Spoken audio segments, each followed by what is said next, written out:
passe à des questions d'actualité, et notamment le coronavirus, évidemment. Avez-vous vu le documentaire Hold Up qui a fait beaucoup de bruit et qui indigne le pouvoir politico-médiatique qui l'a déjà fait censurer?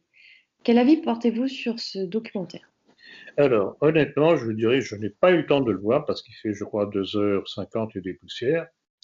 Je n'ai pas eu le temps de le voir, mais j'ai reçu de multiples commentaires de correspondants, connus ou inconnus, me signalant la chose en disant, mais c'est incroyable, vraiment, on dirait qu'ils ont repris toute votre argumentation depuis des années.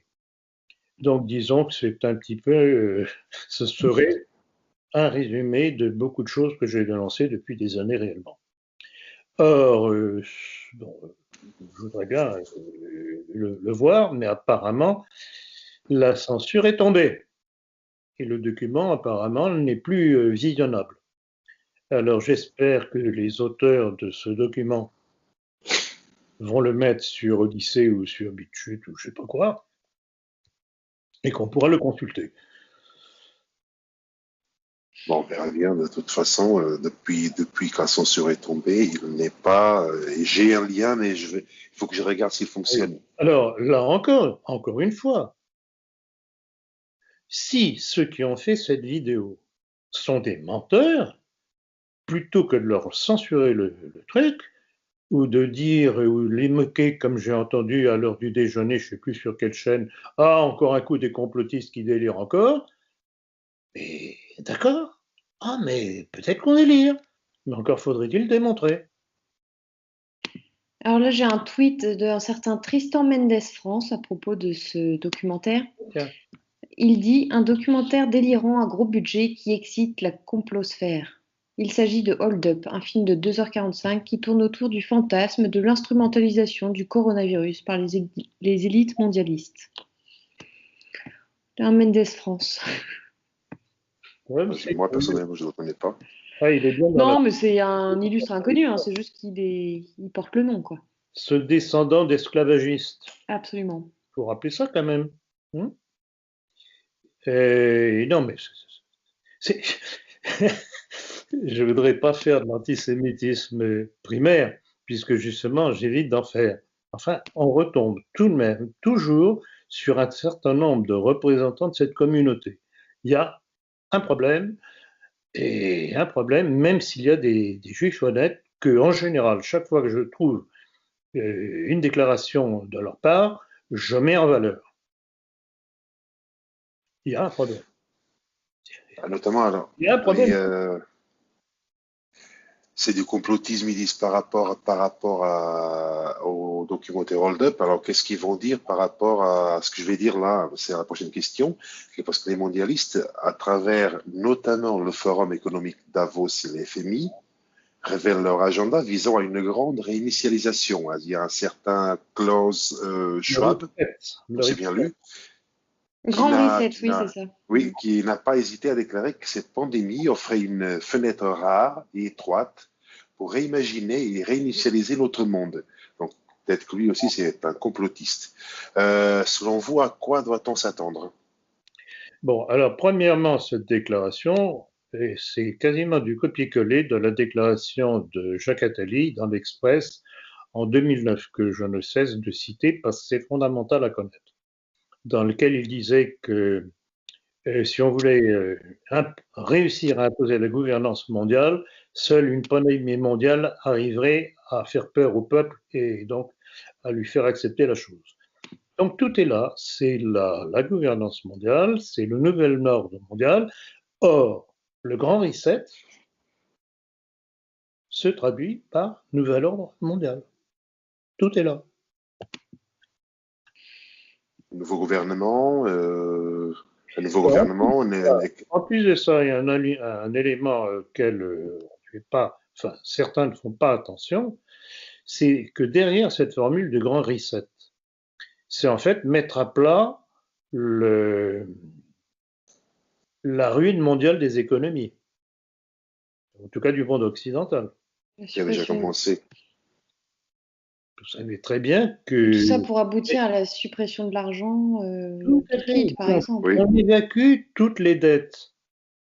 Vous savez très bien que le monde occidental, que ce soit outre-Atlantique ou de notre côté, ne fonctionne qu'à coup de planche à billets. Oui. Donc tout ça, ce sont des assignats. Déjà, la Révolution française s'était fait connaître par cela. L'étape d'après, ce sera la suppression de la propriété, puisque Et du coup, pour se rembourser, les banques vont exactement. Et tout ça, ce sont des se arguments servir. sous prétexte de. Et le but, c'est vraiment, comme disait Baruch Lévy dans sa lettre à Karl Marx, un jour, nous serons les maîtres de toutes les richesses de la terre. Ben voilà la démarche. Donc, vous voyez, tout s'enchaîne. Pourquoi croyez-vous que je m'amuse, enfin, façon de parler, ça ne m'amuse pas, mais c'est une nécessité pour arriver à faire la démonstration. Pourquoi croyez-vous qu'à chaque fois, concernant tel ou tel sujet, j'ai toujours une citation, c'est pas moi qui le dis, ce sont eux qui le disent. Revoyez notamment dans mon livre La maçonnerie cette citation de Baruch Lévy à Karl Marx. Et il y en a d'autres. Il y a aussi Crémieux qui a écrit quasiment la même chose, parce qu'ils passent leur temps, parce que c'est leur obsession, à dire la même chose.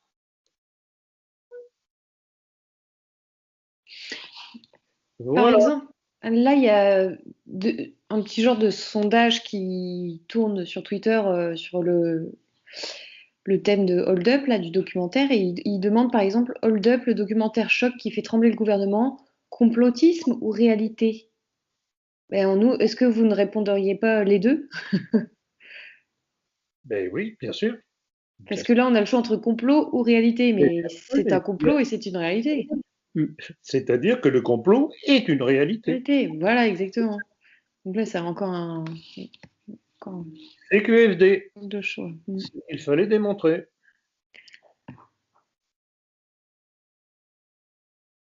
Pardon, question suivante.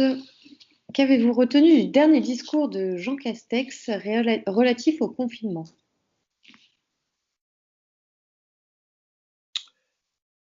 Hormis que nous serons confinés jusqu'au début décembre, 1er décembre, je crois. Ce que je constate, c'est que, bon, c'est pas simplement Jean Castex, c'est Macron qui est derrière, évidemment. C'est que, en fait, il nous promène la carotte devant le nez. Allez, encore un mois. Puis les gens commencent à s'impatienter. Ah, encore 15 jours, ça ira mieux. Et dans le même temps, des commentateurs disent ah, mais vous savez, probablement, le pic de l'épidémie est encore devant nous. Donc il faudra encore prendre patience. C'est la démarche. Donc la carotte devant le nez.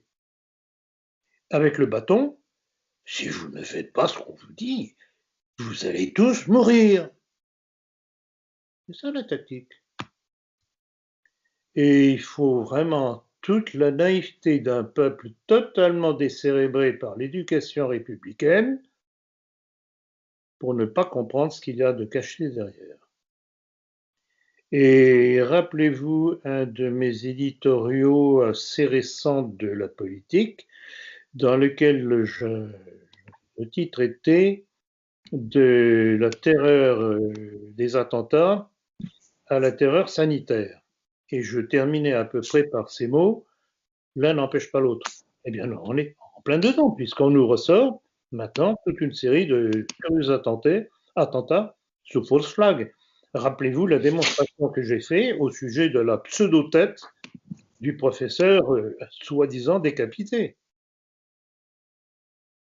Alors, ceux qui n'ont pas vu cette vidéo, qu'ils se reportent, c'est celle du 30 octobre. Celle qui a été censurée d'ailleurs. Celle qui a été bien entendu censurée et pour cause. Alors, comment se fait-il quand on dit certaines choses basées sur une logique implacable, c'est censuré et non pas pour démontrer que c'est faisable? J'entends toujours qu'on me démontre qu'on peut décapiter quelqu'un avec un couteau, même si c'est un très grand couteau. Alors certains disent, mais regardez, il y a qu'à aller voir sur les vidéos des cartels mexicains, ils font ça, ils décapitent à tour de pelle, enfin tour de coupe. Et qu'apparemment les cartels mexicains font ça. Égorgement. Oui, souvent c'est C'est un des égorgements. égorgement, c'est pas une décapitation. Oui, parce que la partie la plus dure, c'est la nuque, la moelle Et puis, épinière. ben, ça coupe les tissus mous, mais ça coupe pas la colonne vertébrale. Je suis bien placé pour le savoir. Pardon, Manuel, c'est à toi. Ah oui, prochaine question. Le professeur Raoul estime que l'augmentation des cas de Covid-19 dans l'Hexagone n'est pas liée au comportement des Français, mais à l'ouverture des frontières. Alors, je vais le citer. À partir du moment où on a ouvert nos frontières, des centaines de milliers de gens sont venus avec des virus nouveaux, des virus qui avaient des évolutions différentes. Ce qu'on sait maintenant, et ce n'est pas une bonne nouvelle pour le vaccin, est que ces virus nouveaux peuvent nous infecter alors que vous avez déjà été infecté avec le premier virus. Donc, il n'y a pas de protection. Est-ce que vous cautionnez ces dires? Totalement. Totalement, c'est le bon sens le plus élémentaire possible. Il est évident, et c'est ça que l'on doit reprocher à Macron, et j'affirme bien que c'est volontairement pour pouvoir laisser cette pandémie se développer en France et aboutir à ce qu'il veut dans sa démarche mondialiste. Il a voulu justement que cette épidémie se développe. D'où l'interdiction de l'hydroxychloroquine placée par Agnès Buzyn et son âme damnée Salomon dans la liste abusive de substances dangereuses. Au moment où commençait l'épidémie, et alors que l'on sait que c'est le seul médicament aujourd'hui qui est efficace. Et alors, autre scandale, on en a parlé dans le dernier entretien, il faut revenir dessus tellement c'est énorme comme scandale. On prétend refuser au professeur Raoult l'utilisation de l'hydroxychloroquine puisque Sanofi ne veut plus lui en livrer, sur ordre de Tutti déjà, pour commencer. Et par contre, en remplacement, le gouvernement impose le Remdesivir, fabriqué par cette firme américano-israélienne Gilead. Et vous ne savez pas la dernière que j'ai apprise. Quel est le patron de Gilead? Dites-nous. Je vous écoute. Vous ne savez pas? Ah ben, Un non, nom à moi je sais pas. consonance méditerranéenne. Rumsfeld. Ah, Ra- on est La plutôt famille dans les la ghettos, famille là. Rumsfeld. Le cocon juif et Pentagone qui a poussé avec les Wolfowitz et autres à donc, auteur ou tout au moins complices du 11 septembre et qui ont poussé à la guerre contre l'Afghanistan et contre l'Irak sous prétexte de lutte contre le terrorisme. Rumsfeld. Pas joli ça? Ah, Voilà je donc savais pas. produit fabriqué par une firme américano-juive dirigée par un Rumsfeld qui est imposé par Macron alors que l'on sait pertinemment et même l'Organisation mondiale de la santé a mis en garde, ce médicament est dangereux parce qu'il produit, c'est toxique contre les reins. Et quand on touche aux reins, eh bien, ça se passe mal par la suite. Parce que des reins détruits, vous êtes détruit Ah oui, avec. c'est sûr. Donc voilà, par qui on est gouverné. Ce serait temps tout de même d'ouvrir un petit peu les yeux. Ah ben, On on est va en rebondir train de avec la prochaine question, hein. La prochaine question, Diane, parce qu'on va rebondir sur une Pardon, chose aussi excusez-moi, intéressante. Oui, je t'inquiète. lisais un truc Oui, à côté en oui, parallèle. Pour revenir, excusez-moi, une dernière fois sur le Hold Up, là, le documentaire. oui. Est-ce que c'est pas suspect que le documentaire, on en parle partout, et même dans les grands médias? Est-ce que quelque chose qui aurait vraiment été dérangeant pour le système, bah, on n'en Bah, aurait il pas faut fait une l'étouffer. fausse promotion, on l'aurait tout fait, tout simplement? Non. Oui, mais ils ont tout de même un espèce de réflexe de défense qui est peut-être pas très intelligent. Mais si réellement ce que l'on m'a dit du contenu est tel, euh, Mm. ils ont fait un pas de clair en parlant trop. D'accord. Puisque Mais là, sinon, je voudrais tout de même le visionner. oui, De toute avant façon, de... mais bon, et y compris des gens très proches de moi, amis, etc., qui m'ont dit, mais Philippe, c'est invraisemblable. C'est ce que tu dénonces depuis des années. Intéressant, oui. Parce qu'après, on pourrait se dire, c'est vrai que la meilleure stratégie aurait été de l'étouffer, de ne pas en parler, comme tu dis, Manuel. Bon. Oui. Ah non, On mais verra. il y a un aspect de bêtise chez eux qui est tout de même assez curieux, qui me surprend toujours. Parce que, à leur place, j'aurais fait, votre réflexion est tout à fait pertinente, Diane, j'aurais étendu l'édredon dessus. Alors, pour revenir sur la vaccination et le professeur Raoult, notamment, pour poursuivre, Aurélien Pradi, député La République En Marche, envisage la vaccination obligatoire. Un commentaire? Mais c'est ça le but. C'est ça le but. On panique les gens, on panique les populations avec l'épidémie qui n'est pas telle que l'on dit, puisque on sait que les chiffres sont trafiqués. Rappelez-vous cette déclaration d'un médecin juif que j'avais sorti dans le dernier entretien, dans lequel il se vantait de classer comme malade de coronavirus tout patient qui était quelque peu enrhumé ou qui avait un petit peu de fièvre. Un Ben Soussan, on avait mis l'extrait dans Voilà, la vidéo bravo censurée. Ouais. Diane, exactement. Mais, Et, mais, mais excusez-moi, même si les chiffres ne sont pas trafiqués, 35 000 morts depuis le début de l'année, on est loin d'une épidémie. mais bien sûr que ce n'est pas une épidémie. Et puis, je regrette beaucoup. Combien de personnes mouraient les années Oui, précédentes de la grippe saisonnière? ils étaient en comorbidité ou Et ils ont non, non, non, plus de c'est pas 80 étonnant. ans Et ou ceux qui que sont sais-je. malades de cancer, de ceci et Bien de sûr, bien cela. sûr. Donc, comme je disais, je ne sais plus dans quel entretien récent, je disais, il est interdit de mourir d'autre chose que du coronavirus. Et puis effectivement, comme le disait Raoult, si le virus va muter, on va nous vacciner pour une chose qui n'existe pas. Exactement, mais Tout ce à fait. qu'ils veulent, c'est vacciner les gens avec un petit quelque chose ou des petits quelque chose dedans qui va nous modifier.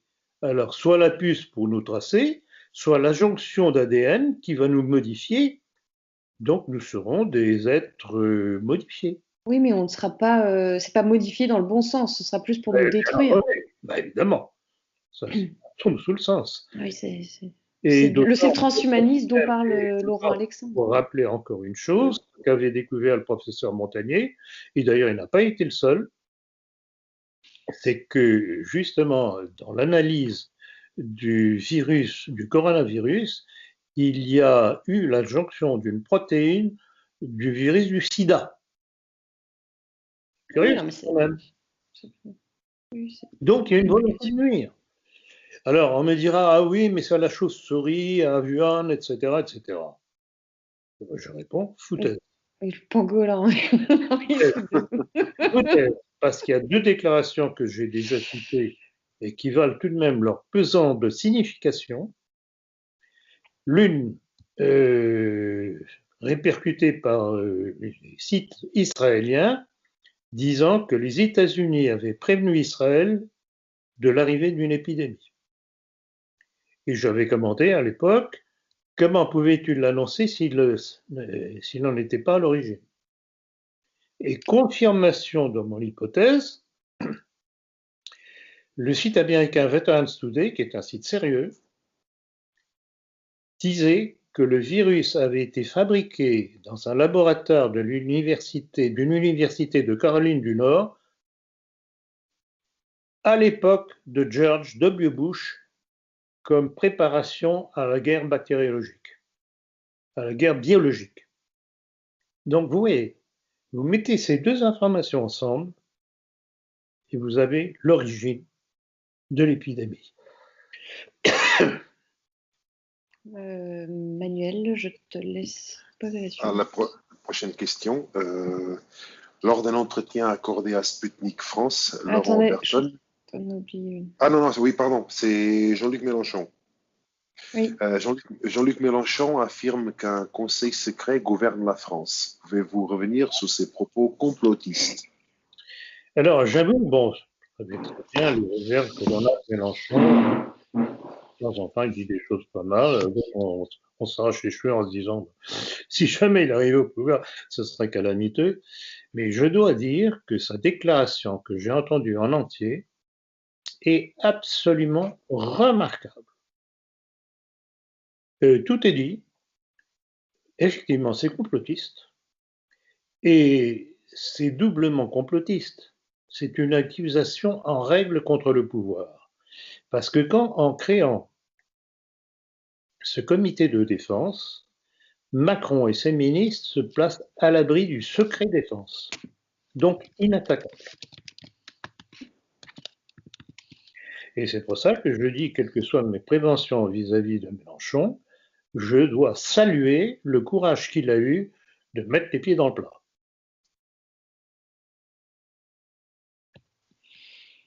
Mais vous inquiétez pas, il y a un monsieur qui va faire un coup d'État pour nous sauver. Ah bah lui, t'as bien vu. Maintenant, il dit qu'il se présente. Mélenchon dit qu'il va se présenter, mais il lui faut, je ne sais pas combien de signatures de gens, 150 000, je crois, et c'est pour se présenter comme le candidat du peuple. C'est amusant cette formule. C'est d'ailleurs pas mal vu de sa part. C'est en fait comme s'il il faisait une primaire de la gauche. Oui. Mélenchon. Ça veut dire. C'est ça que ça veut dire. Parce que quand il demande ce nombre inhabituel de parrains pour se présenter, c'est pour couper l'herbe sous le pied à tous les autres candidats de gauche. Pour dire c'est moi je suis plus légitime, je suis beaucoup plus Et moi, légitime que lui est vous. reconnu comme étant le légitime représentant de la gauche. Alors, c'est pas un imbécile. Il a de bons côtés, et à côté de ça, il y a tout de même, évidemment, des choses qu'on ne peut pas approuver. Ou alors, mais ça, j'y crois pas trop, il faudrait qu'on se trouve devant l'émergence d'un nouveau Poutine en France. À propos de Poutine, C'est pas lui, certainement pas. non, ce sera pas lui. Je n'y crois pas Ah non oui, plus. ah non, non, non, oh Hélas, là. hélas. Et à propos de Poutine, vous avez entendu dire qu'il était en mauvaise santé? Alors, j'ai entendu ça, oui, qu'il a démissionné parce qu'il était atteint du Parkinson, etc. Je ne sais pas. Vous savez, on dit tellement de choses. Oui. Poutine est contre Poutine. J'ai encore eu un message de quelqu'un de bonne volonté incontestablement, qui a commencé par me jeter des fleurs sur tous mes entretiens, conférences, etc., pour me dire, mais finalement, je ne suis pas d'accord avec vous sur ce que vous pensez sur Poutine, parce que Poutine est d'origine juive, etc., etc., etc. Shelamova, je ne sais pas quoi, sa maman et son grand-père. Pierre Hillard. C'est lui, Pierre Hillard, évidemment. Bon. J'ai déjà fait valoir qu'apparemment ce n'était pas très fondé comme renseignement. Et on pourrait dire que quand bien même il avait ce genre d'origine, que fait Poutine? Pourquoi est-ce qu'un Rothschild s'est plaint, encore dernièrement, il y a à peine un an, que Poutine trahissait le mondialisme? Ils doivent le savoir, eux. Ils doivent le savoir, eux. Comment je reviens encore sur cette déclaration de cette ministre israélienne promettant la mort à Poutine s'il n'obéissait pas à Israël. Curieux juif tout de même que serait ce Poutine, non? Effectivement. Il y a un problème là. Et c'est curieux, alors je ne comprends pas. Il y a des gens qui s'emballent, qui trouvent que quasiment tout ce que je dis est très bien, mais on touche à Poutine, alors là, oulala, je suis quasiment juif moi-même.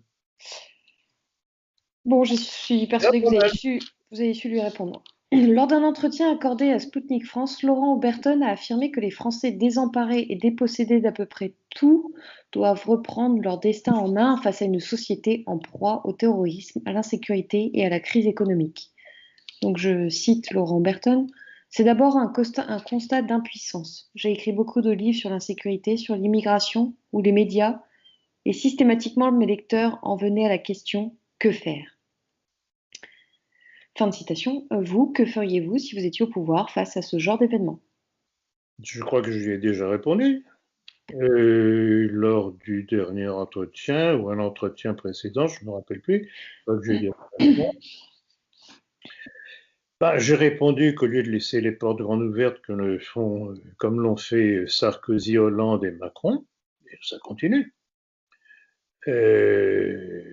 parce que ça correspond au plan mondialiste de submersion des nations par cette immigration qui n'est pas assimilable, tout au moins dans cette quantité-là. Donc je commencerai par fermer les frontières et à remballer tous ceux qui sont en position illégale, tous ceux qui sont coupables de crimes. Alors on me dira, ah oui, mais si les pays d'origine ne les acceptent pas, je m'en fiche. On les met à la frontière, ils iront où ils voudront. Et s'ils n'acceptent pas, qu'ils veulent rentrer, on tire dessus. Il faut savoir ce que l'on veut.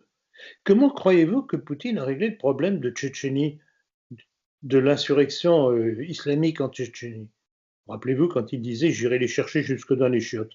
Ce n'était pas très élégant, mais en tout cas, il a été efficace. Si on veut défendre son pays, on se bat. C'est une guerre. Et dans une guerre, on tire. C'est l'autre qui tire, tôt ou tard.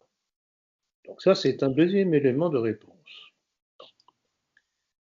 Et puis, revenir au droit du sang, supprimer le droit du sol qui a été imposé par le Grand Orient de France. Tout cela, vous le trouvez dans mon livre « La maçonnerie ». Donc, quand on veut, on peut. C'est ce que le pouvoir actuel ne veut pas, puisque ce serait contraire au plan mondialiste, messianique. J'insiste bien sur le terme messianique. Vous savez ce que je veux dire. Donc voilà. Il y a moyen, il faut le vouloir. Alors, on passe alors à la prochaine question. Au micro de France Bleu Occitanie, l'archevêque de Toulouse, Monseigneur Robert Légal, a affirmé, je cite, « La liberté d'expression a des limites, comme toutes les libertés humaines ». Est-ce que vous cautionnez ces dires? A priori, je suis d'accord avec lui. Je pense qu'il fait allusion à cette aura dont on a parlé, ce professeur qui s'est fait soi-disant décapiter, Oui. pour avoir fait un cours présentant des reproductions de Mahomet dans des positions quelque peu blasphématoires et scabreuses. Si on veut faire un cours sur la liberté d'expression, on n'est pas obligé de faire ça. Et rappelez-vous ce que je disais dans le dernier entretien, on trouve ça, enfin, le pouvoir politico-médiatique trouve ça tout à fait normal, louable, puisque même on a une déclaration de Macron disant qu'il était pour le blasphème. Ah bon? Et si on faisait des dessins ou des reconstitutions cinématographiques de certains symboles du judaïsme, que dirait Macron et que dirait le monde politico-médiatique? Oui, si on veut faire un cours sur la liberté d'expression, on peut parler de la loi Fabius-Guessot, par exemple. Bien entendu. Par exemple. Donc, là encore, ce sont des menteurs qui ont un petit peu tendance à oublier ce qu'ils font eux-mêmes. Donc, si c'est dans ce sens-là, je suis tout à fait d'accord avec la déclaration de cet évêque. Tandis que l'économie de la France s'effondre, Macron vient de signer discrètement un décret pour que des milliers de profs tunisiens soient recrutés et payés par la France pour enseigner l'arabe au cours élémentaire. Que vous évoque cette information. C'est la confirmation, justement, de cette volonté de submersion de la France par l'immigration, dont il laisse les portes de plus en plus ouvertes, s'il nous fait payer. Parce qu'il nous fait payer, c'est nous qui payons ça. L'arrivée de ces professeurs et leur traitement, puisqu'ils vont rester en France, c'est bien une volonté de submersion qu'a le pouvoir macronien. Mais c'est cette envie, pourquoi est-ce que d'un coup, on imposerait les cours d'arabe à l'école? C'est une chose que j'essaie de comprendre depuis longtemps et je n'arrive pas. Transformer la France chrétienne en une France musulmane, etc. Ça fait longtemps parce que la belle Kassem, elle avait Bien déjà sûr, pondu une bombe comme ça. mais bien sûr, il n'y a rien de nouveau. Tout ça fait partie d'un plan étudié depuis longtemps et mis progressivement en marche.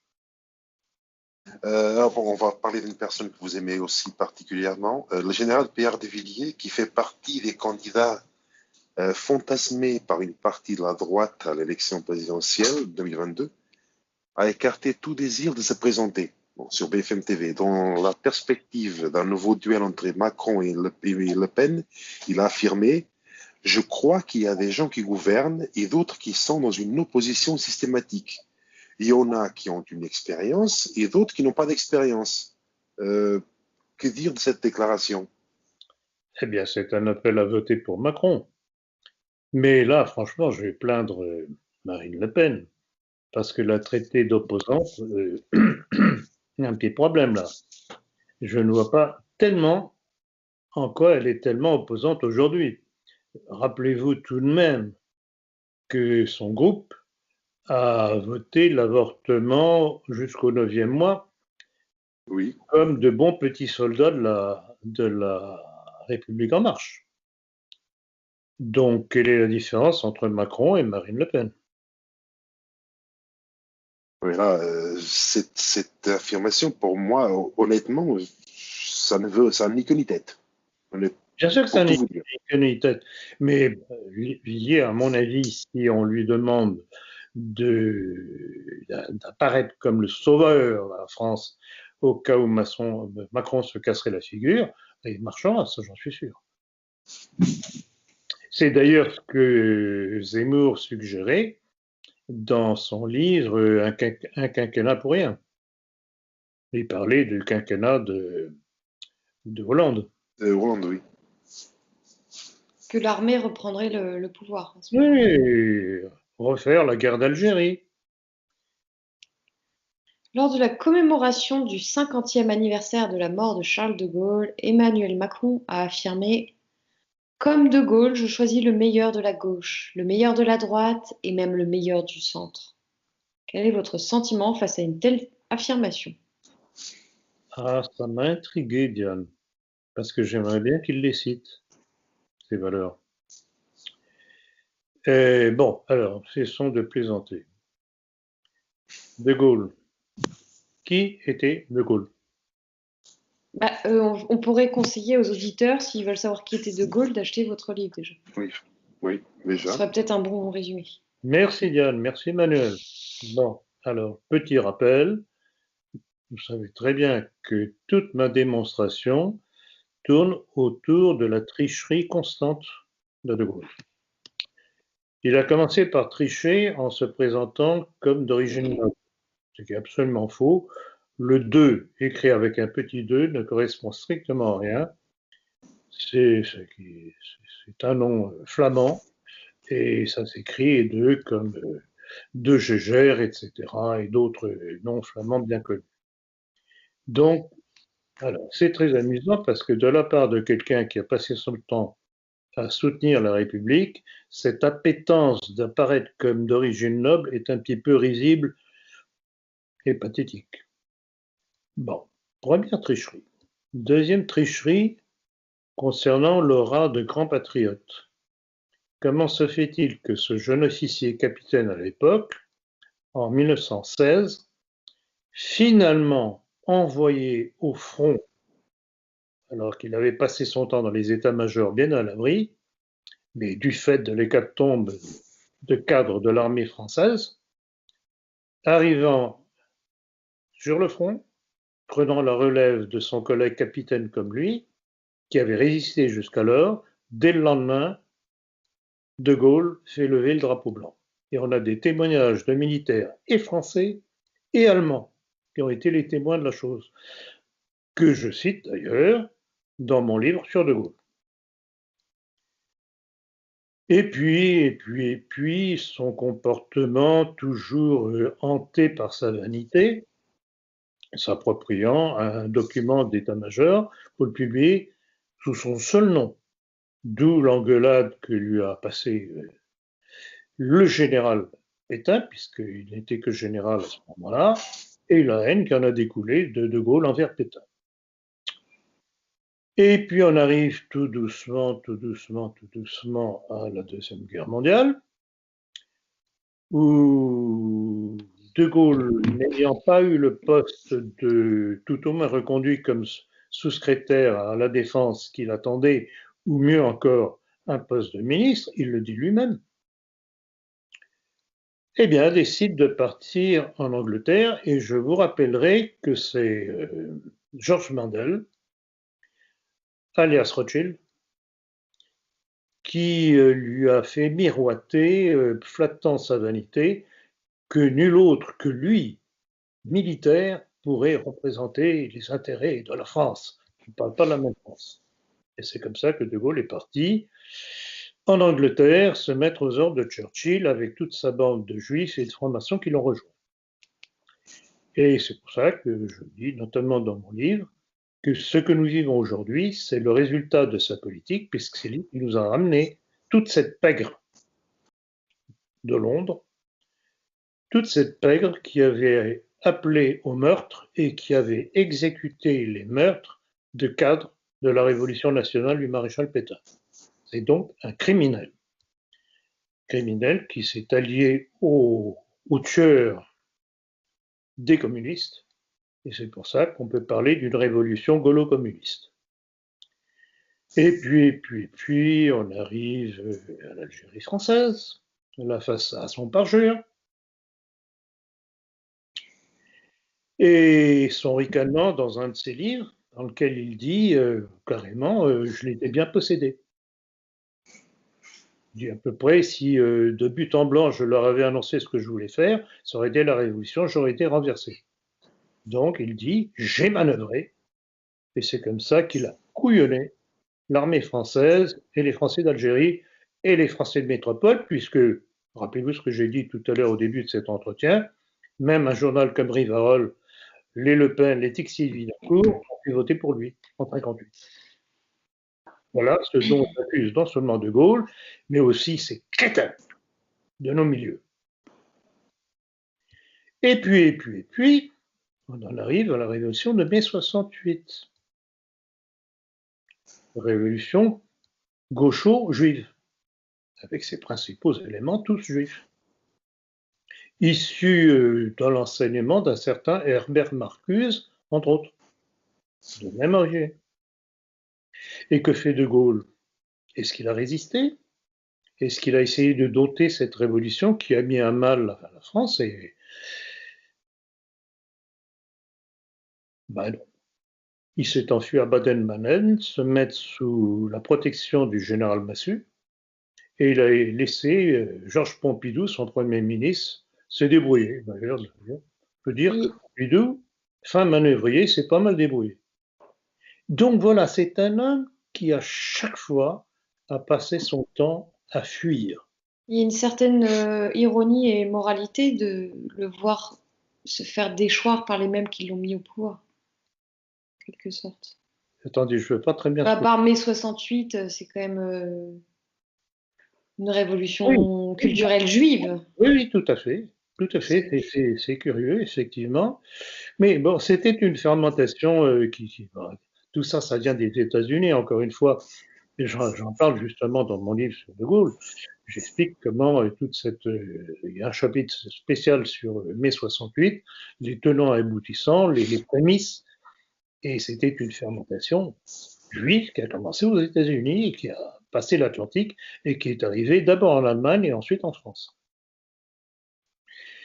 Et puis tout de même, bon, arrivons à sa mort, qui a été tout de même très curieuse et assez pathétique, puisque de ce que je peux en avoir déduit, en dépit du manque de documents sérieux à ce sujet-là, je pense qu'il est mort de l'éclatement de l'anévrisme de l'aorte.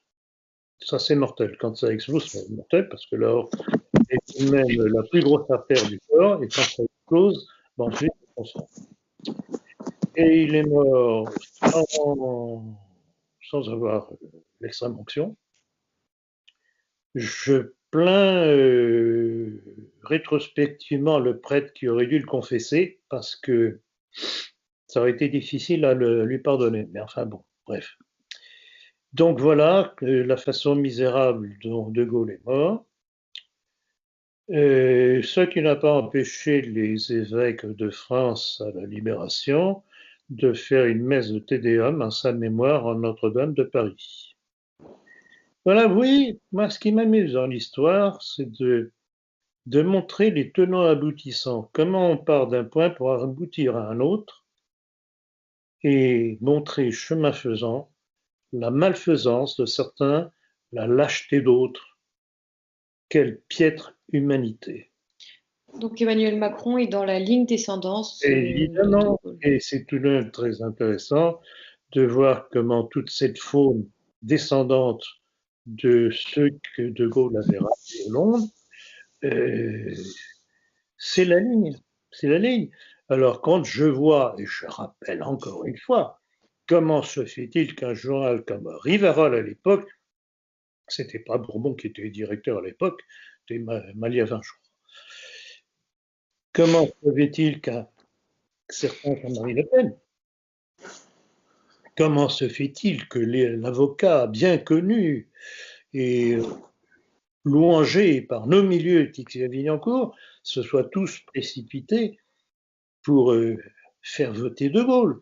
Et je me rappellerai qu'à l'époque, quand mon père et Henri Courston, son ami, étaient les seuls à dire attention, vous ne vous rendez pas compte, vous avez la mémoire courte, vous ne vous rendez pas compte de qui vous allez amener au pouvoir.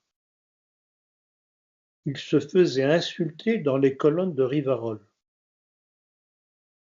Alors, il ne faut pas me raconter des histoires, hein.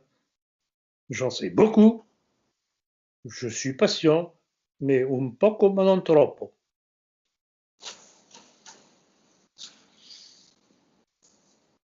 Je vais passer à un autre individu peu connu. Rasmus Paludan, c'est un agitateur d'extrême droite danois qui s'apprêtait à brûler des Corans au pied de l'Arc de Triomphe, a été interpellé ce 11 novembre à Paris.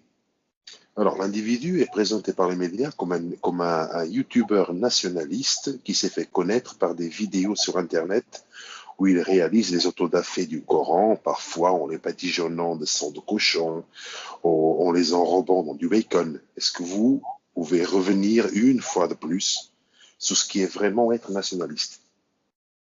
En tout cas, certainement pas ça. Certainement pas ça. Vous savez très bien que je suis d'abord contre tout blasphème, c'est un blasphème.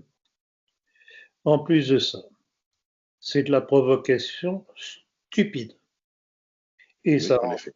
totalement dans la ligne de Zemmour. Totalement. Zemmour-Golnadel. Et c'est même fatigant de devoir se répéter constamment. Leur attitude découle d'une chose, mais chose qu'ils ne dénoncent pas de la part de leur propre intelligentsia, qui est la cause première de l'afflux de cette immigration musulmane qui aujourd'hui leur fait peur. Et alors aujourd'hui, après nous avoir amené cette immigration qui leur fait peur, ils voudraient que les petits Français et catholiques se fassent trouer la peau pour leurs beaux yeux. Alors, vous pouvez mourir idiot, moi je mourrai certainement, peut-être revolverisé un jour, je n'en sais rien, mais ce sera la parfaite démonstration que ce que je dis était malheureusement vrai.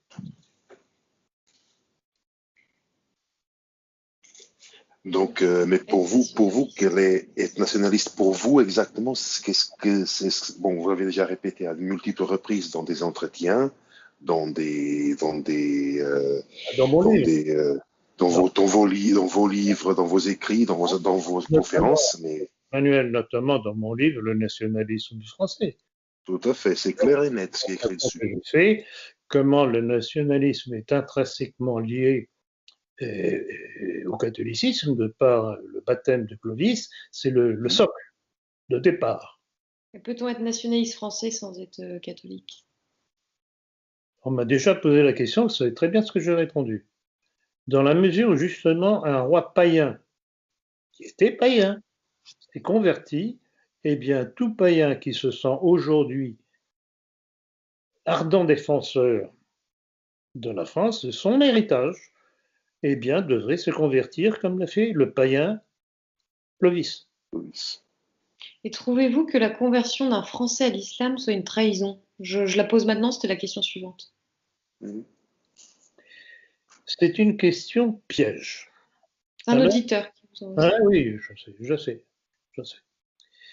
C'est une question piège incontestablement qui vise à me mettre en porte-à-faux par rapport à cette frange de musulmans qui est compatible avec nous dans la dénonciation du complot mondialiste, messianique. Alors, je répondrai par l'affirmation.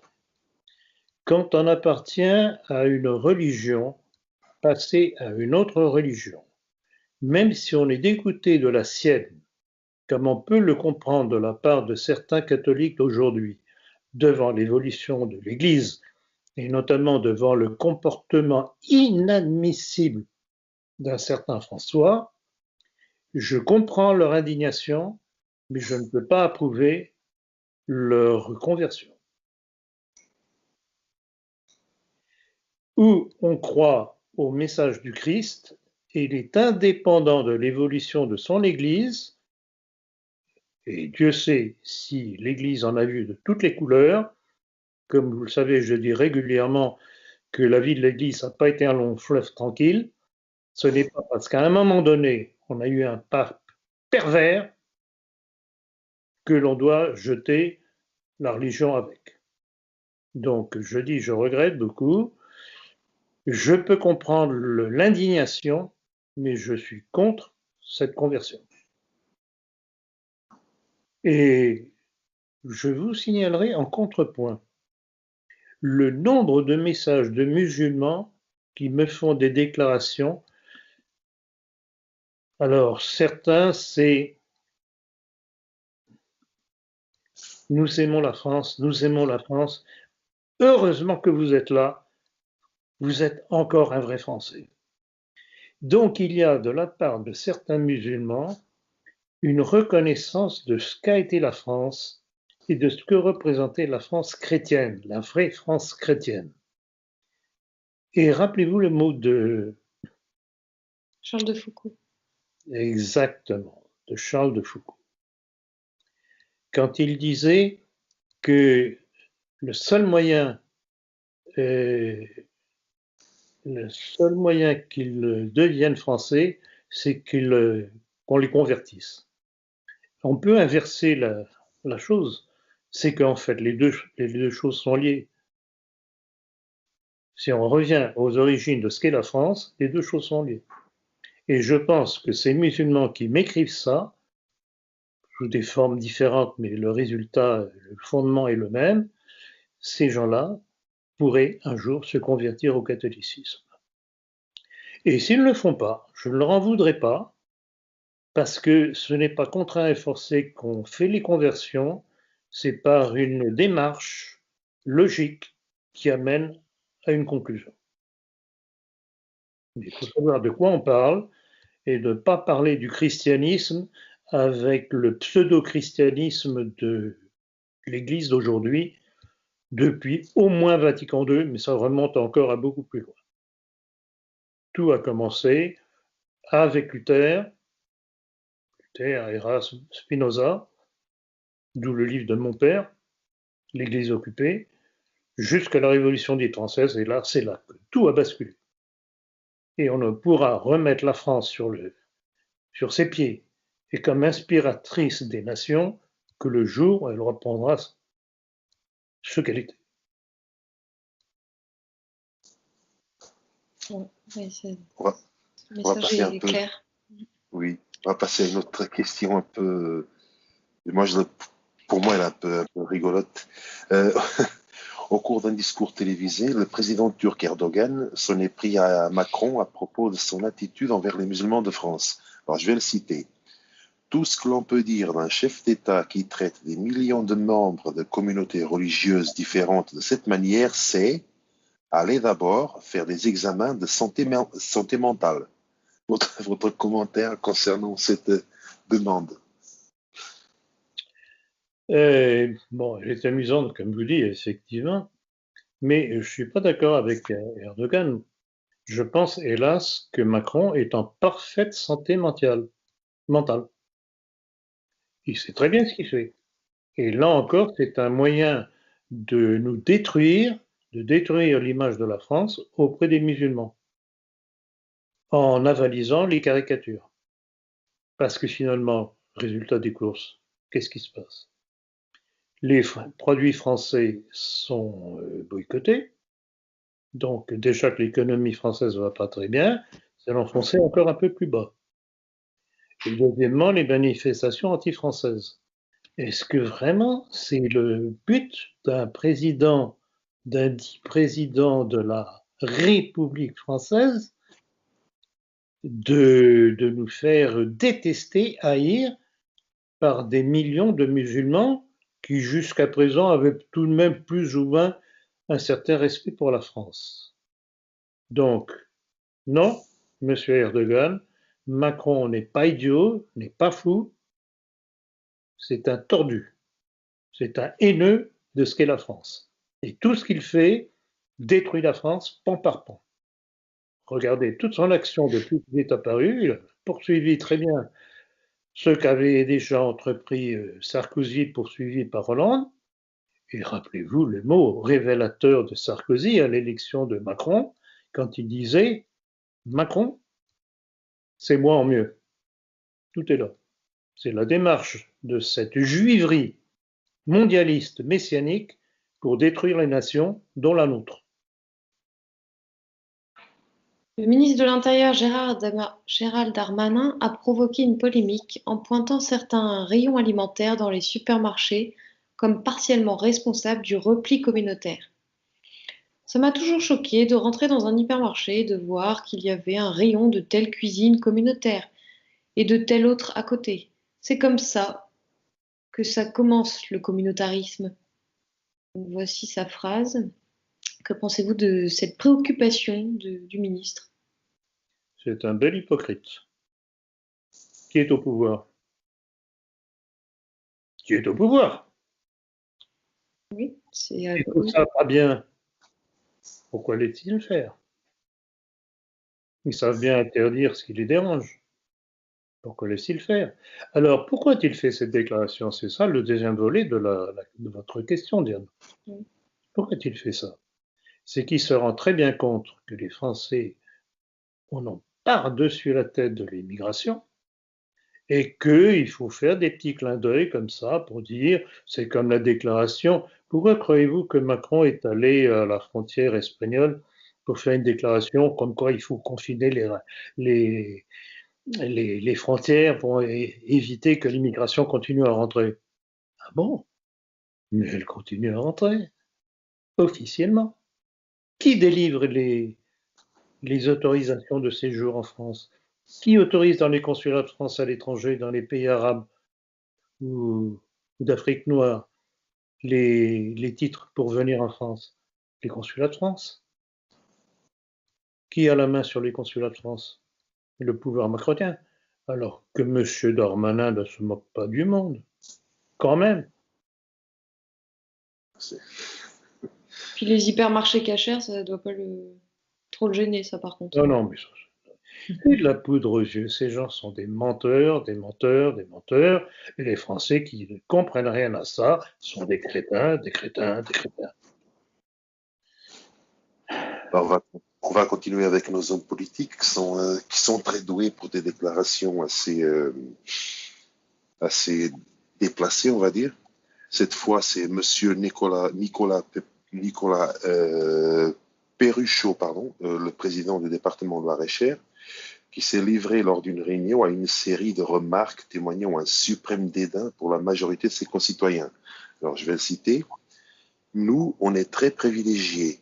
On a énormément d'informations qui sont plutôt vérifiées.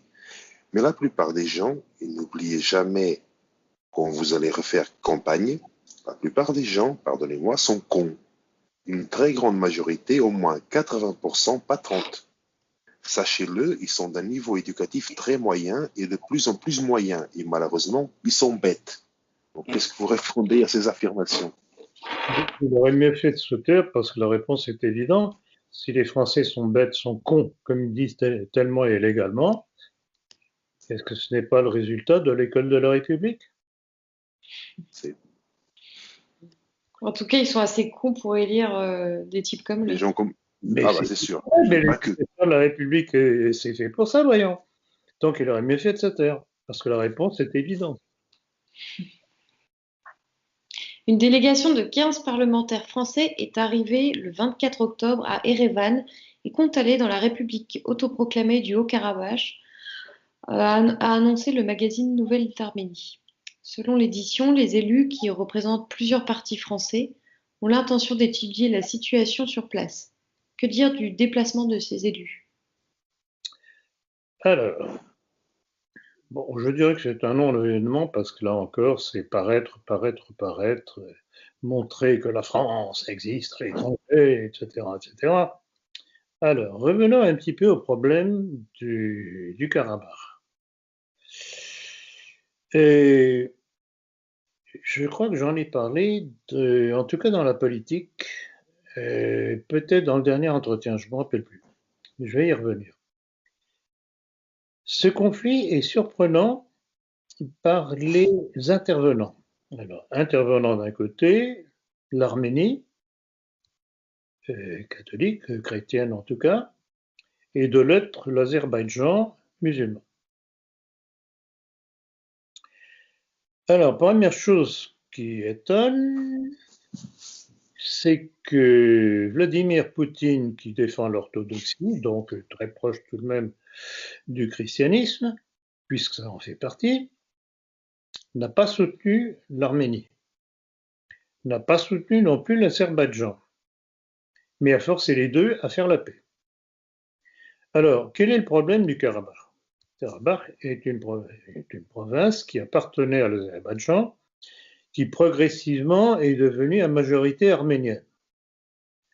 Alors évidemment, on pourrait dire qu'il faudrait un référendum pour que les gens décident de quel côté ils veulent, à quel côté ils veulent appartenir. Bon, bon.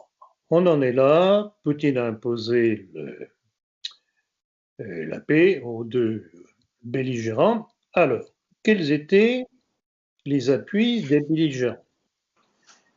Côté Azerbaïdjan, Israël et la Turquie qui ont approvisionné l'Azerbaïdjan en munitions supérieures visiblement à celles de l'Arménie. Question. Pourquoi est-ce que Poutine n'a pas soutenu, comme ça semblait logique et élémentaire, l'Arménie? Pour une raison très simple. C'est que les Arméniens, trompés à leur tour par une révolution orange, ont élu un gouvernement pro-occidental qui voulait rentrer dans l'OTAN.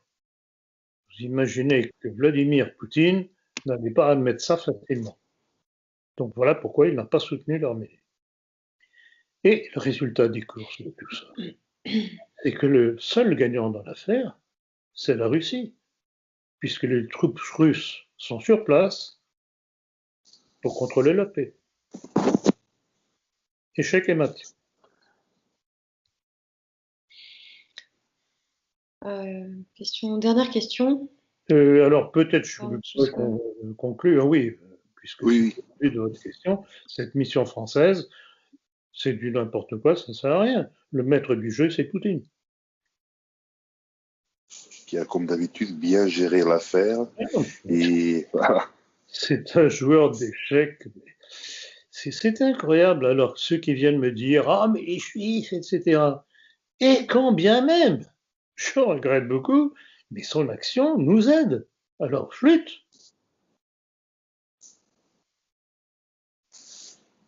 Manuel? Alors, Diane, une dernière question. Tu disais, oui, alors je peux te dire, quand j'ai trouvé ça, ça m'a surpris. Alors que le vote par correspondance a été interdit en France depuis 1975, parce qu'il permettait toutes les fraudes. Et par contre, il y a une proposition de loi pour le rétablir qui a été votée au Sénat récemment. votre commentaire concernant cet hypothétique retour du vote par correspondance. Alors, évidemment, là encore, on a joué sur le danger de l'épidémie.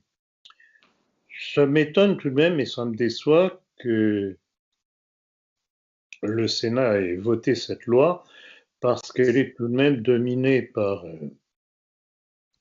les Républicains, avec à cette tête Bruno Retailleau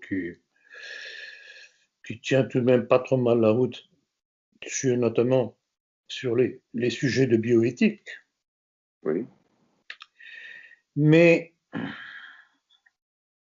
je vous dis, à mon avis, ils ont voté parce que c'est le chantage à l'aspect sanitaire. Si on ne vote pas ce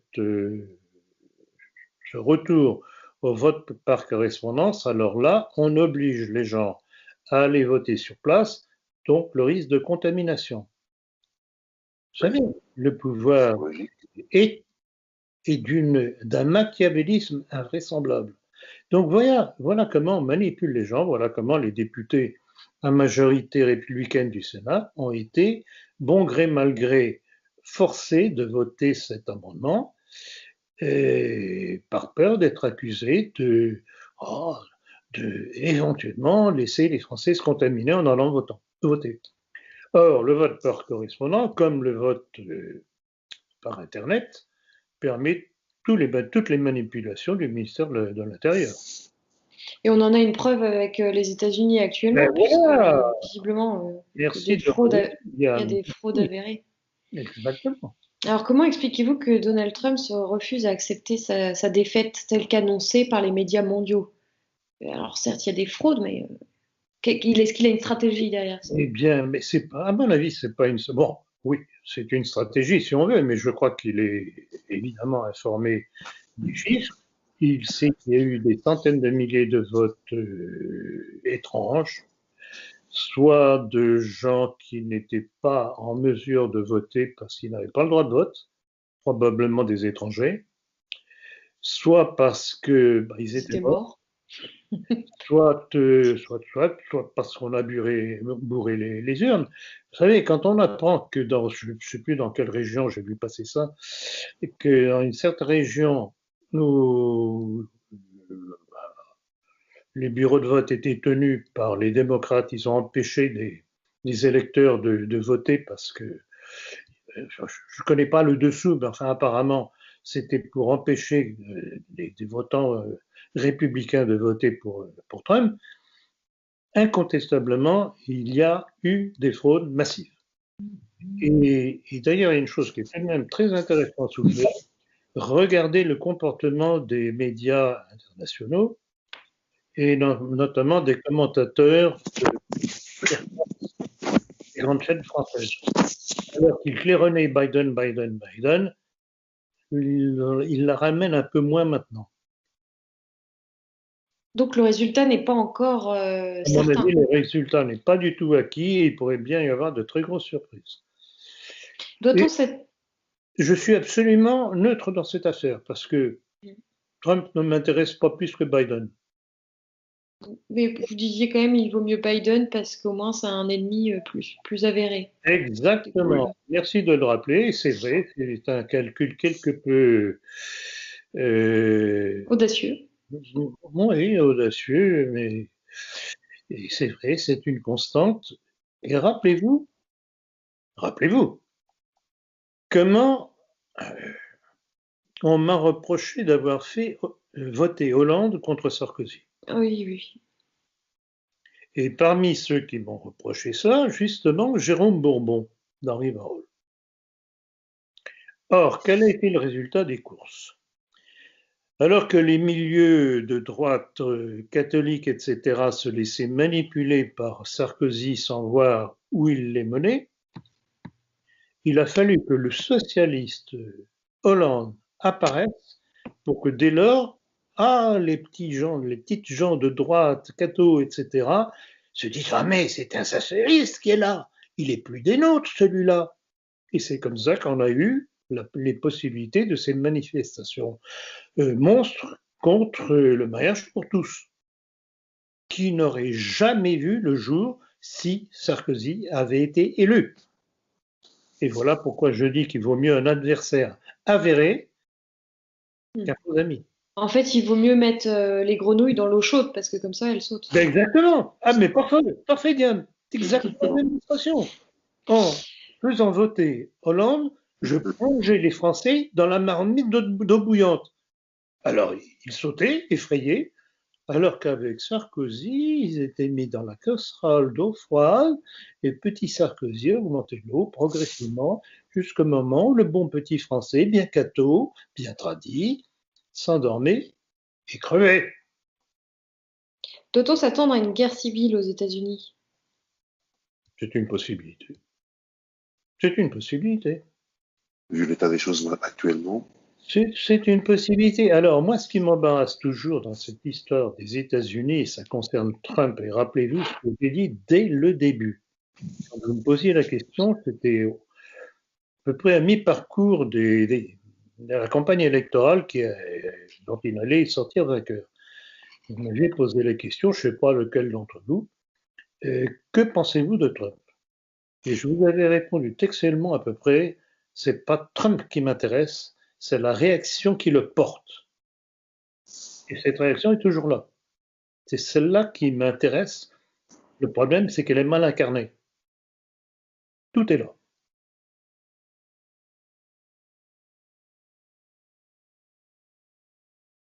Un petit rajout pour la date anniversaire du 13 novembre, date anniversaire des attentats du Bataclan qui ont eu lieu le 13 novembre 2015 au Stade de France et au Bataclan, entre autres. Pouvez-vous revenir sur ces aspects douteux? Oui, je crois que c'est tout de même important de rappeler ça parce que ça rentre dans le cadre de tous ces attentats sous fausse bannière islamistes que l'on nous sert régulièrement, assaisonnés maintenant avec la panique sanitaire, coronavirus et compagnie. Alors, pour la journée du 13 ou la soirée du 13 novembre 2015, il y a tout de même des aspects assez curieux. Bon, Stade de France, on peut se demander pourquoi ça a tiré à l'extérieur. Il y a eu des Français qui ont été tués à cause de ça.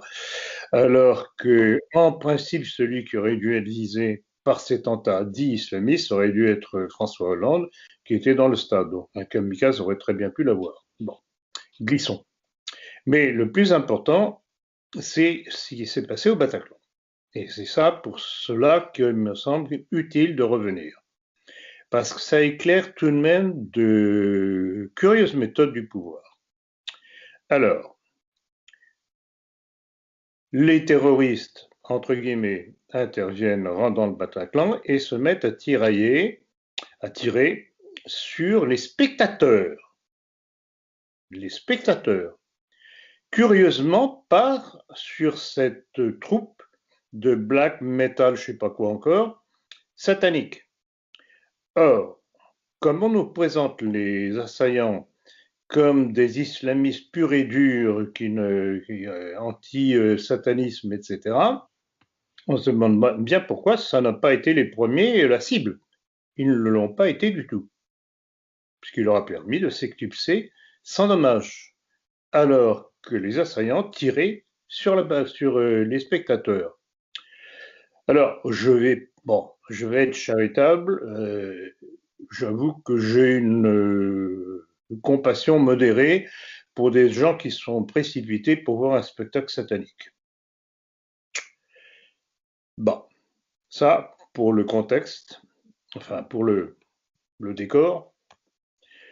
Et puis alors le contexte. On apprend, enfin on a appris à l'époque, on a les références, comme quoi des éléments de l'opération Sentinelle qui étaient à proximité ont reçu l'ordre de ne pas intervenir. Et les forces de police qui ont fini par intervenir ont mis 3 heures pour le faire. Et pendant ce temps-là, les autres tiraient sur les spectateurs. Alors, vous ne trouvez pas ça un petit peu étrange de cette façon de faire. Or, cet ordre de ne pas intervenir pour ces militaires de l'opération Sentinelle a été donné par le gouverneur militaire de Paris, le général Bruno Leray. Question, et ça on ne le sait pas, sur ordre de qui? De ses supérieurs hiérarchiques militaires, qui à l'époque était le général Pierre de Villiers, ou bien de la part du pouvoir? C'est la question qu'il faut se poser, et on n'a pas de réponse à ce sujet-là. Il y a simplement le fait que des militaires qui étaient à côté, qui auraient pu intervenir immédiatement, ont reçu l'ordre de ne pas bouger et que les forces de sécurité ont mis 3 heures pour arriver. Ce n'est pas normal. Alors, question subsidiaire, on peut se demander aussi à quoi sert cette opération Sentinelle, si ce n'est pour garder les édifices de confession juive. Ça ne va pas. À chaque fois qu'on tombe sur des attentats attribués à des islamistes, on tombe sur des étrangetés. Et là, autre étrangeté, justement, je poursuis sur le fait que l'ancien propriétaire du Bataclan est un certain Touitou, enfin, du moins le frère du rabbin Touitou. Tout à fait. Tout à fait. Et alors que le propriétaire précédent, qui était juif aussi, je ne me rappelle pas de son nom, venait de vendre le Bataclan. Bah, c'est lui, justement, c'est le frère de Touitou. Oui. Ah oui, mais alors, il y a un autre élément, c'est que le responsable de la sécurité était aussi un juif. Oui, non, mais ça grouille de juifs dans cette histoire. Voilà. Et c'est curieux, je crois qu'on est les seuls à mettre le doigt à l'époque. À l'époque, dans la politique, je crois qu'on l'avait fait lors d'un entretien, on en avait parlé. Moi, je me souviens qu'il y avait Panamza qui avait fait tout un dossier. Oui, Panamza, oui, effectivement. Mais à part ça, de presse, disons, de nos milieux, si on peut parler de nos milieux. Non, Rivarol avait écrit aussi, je crois, sur les choses un peu confuses. Si je me souviens bien, ils avaient dénoncé les incohérences. Enfin bon, tout ça est-il. Autre chose bizarre, la veille des attentats, il y avait des simulations. Tout à fait. Si vous vous souvenez, enfin bon, il y a toute une panoplie de choses. Tout à fait. Mais du coup, est-ce que on peut dire que ce sont des sortes comme les réseaux Gladio? Est-ce que les réseaux Gladio sont toujours activés? Tout à fait. Excellent, Diane. Excellent, tout à fait. C'est la question qu'on doit se poser. Et d'ailleurs, dans mon prochain livre, je reviens là-dessus, justement, longuement sur l'affaire Gladio et sur ce qui apparaît comme la poursuite aujourd'hui des opérations Gladio, c'est-à-dire des attentats faits sous fausse bannière. À l'époque, c'était les communistes qui étaient visés. Donc, on agitait les populations occidentales avec le danger communiste, alors que c'était une opération montée par les États-Unis au travers du SHAPE à Bruxelles, qui activait des milieux d'extrême droite. Décidément, ça devient une habitude. Pour faire ces attentats. Une autre opération trouble aussi, et toujours dans les réseaux liés plus ou moins à Gladio, c'était l'opération Northwoods. Et lorsqu'on, je sais pas si ça vous parle, juste je peux vous lire le petit texte sur Wikipédia. Mais bien sûr, bien. L'opération Northwoods est un projet d'opération militaire clandestine sous fausse bannière destiné à manipuler l'opinion publique. Il s'agissait de blesser ou de tuer des citoyens américains pour ensuite accuser les Cubains et envahir leur pays. Conçu par des chefs d'état-major américains de leur propre initiative, ce projet d'opération fut proposé à l'exécutif américain en 1962, qui le rejeta. C'était l'administration Kennedy à l'époque. Il ne fut jamais mis à exécution. Mais bon, en tout cas, c'était dans les cartons. C'était le projet. Donc bon, ils ont...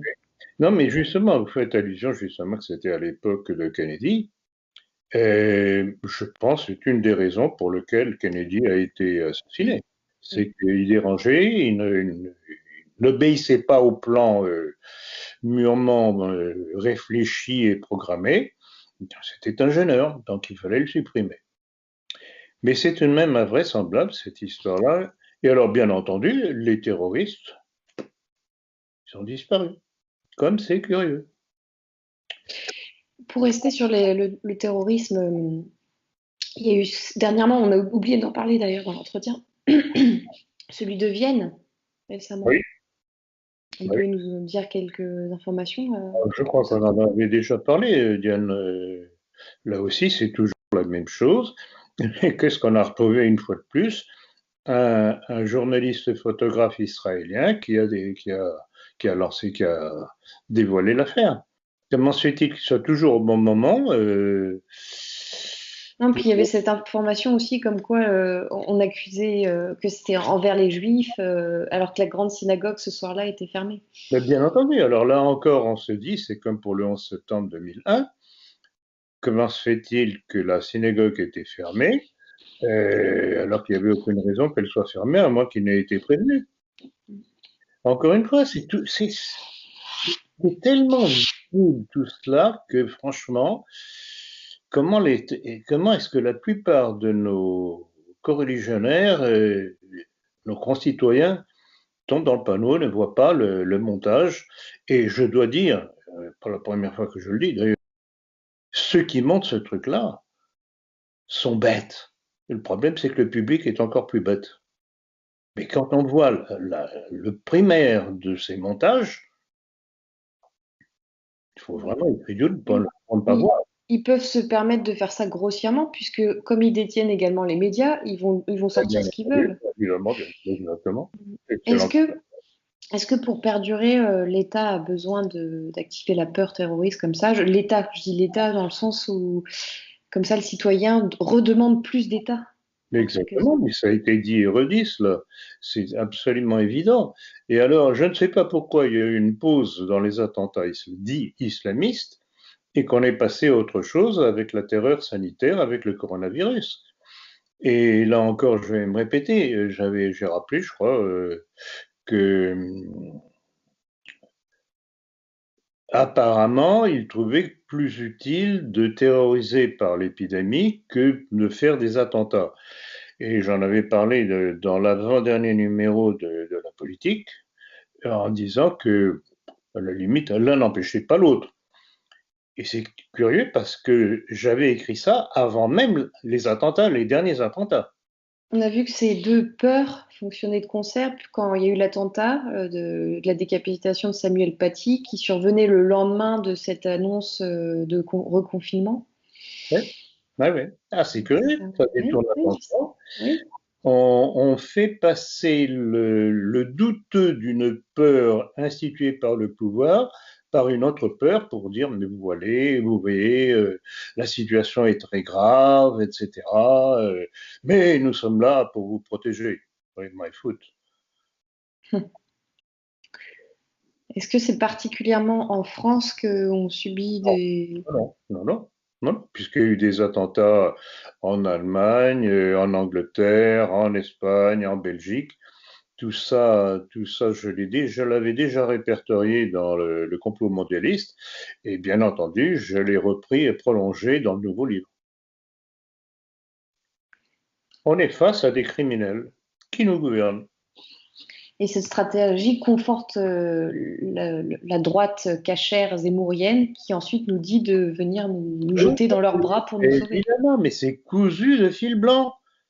Et alors, quand j'ai le malheur de taper à bras raccourcis sur Zemmour et son porte-coton Rissen, alors je suis l'affreux méchant qui n'a pas de charité.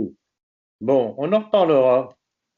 Très bien. Bon, est-ce que vous voulez rajouter un Non. commentaire sur Je cette crois que partie oubliée?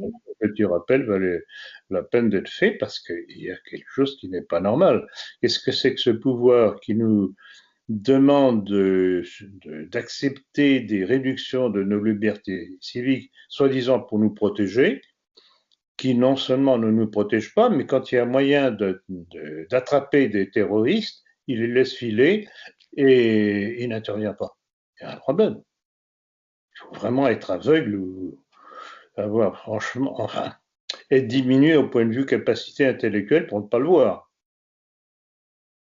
Surtout qu'ils sont suffisamment renseignés, informés pour savoir s'il y a tentative, oui, préparation d'un attentat. Ne serait-ce que les Israéliens. Oui, absolument. Non, mais c'est cousu de fil blanc, et bon, c'est c'est- c'est hallucinant. C'est hallucinant de cynisme et de mépris de l'Asie des Français qui sont censés protéger. Maintenant, on peut se dire que ceux qui nous dirigent ne sont pas nécessairement français. Est-ce que dans l'histoire, on a d'autres exemples plus anciens de réseaux type Gladio ou peut-être oui, de sortes d'attentats sous fausse bannière? Non, de cette façon-là, non. Il y a eu des assassinats à toutes les époques envers des gens qui dérangeaient à tort ou à raison. Bon, les assassinats connus de Henri IV par Ravaillac, monté par un prêtre catholique qui voyait d'un très mauvais œil Henri IV protestant monté sur le trône de France, ce qui était une énorme erreur d'appréciation, parce que c'était un très bon roi. Et en plus de ça, il s'était converti au catholicisme. Moi, j'estime que ça a été une erreur fondamentale, mais enfin bon, c'est pas la première fois que des milieux religieux sont bornés